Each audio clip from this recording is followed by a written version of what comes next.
In just a couple of days, we're going to be standing here in Anshe Shalom Chabad celebrating the holiday of Rosh Hashanah. And the mitzvah of the day is to hear the sounding of the shofar. A question that is asked is, are we allowed to eat and drink before the sounding of the shofar?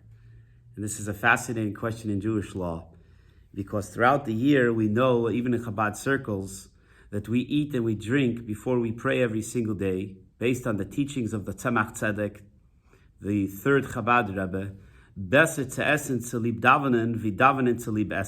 It's better to eat in order to pray than to pray so that you could have permission to go and eat. There is a beautiful conversation based on the Shulchan Aruch, the Magen Avraham, the Shtei Chemed, the teachings of the Chassam Sofer, the Tzitz Eliezer, a beautiful, beautiful collection of understandings, of opinions, of whether or not one is allowed to eat before the sounding of the shofar. And the concern is that if you go on to eat, you'll get carried away, and maybe you'll forget to hear the sounding of the shofar, the great mitzvah of the day. In conclusion, what comes out is like this. Number one, if a person is unwell, not only are you allowed to eat a drink like tea or coffee and some honey cake, but you're even allowed to eat a meal for a sick person. Number one.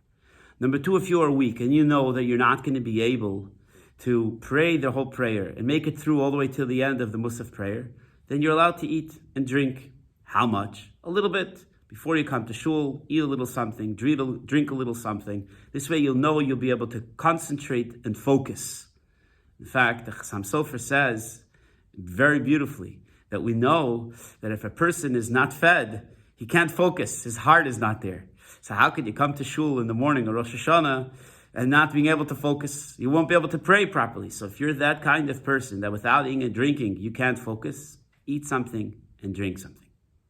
If you want to be more strict or you want to be extra careful because the mitzvah is so chashuv, so special, so only drink.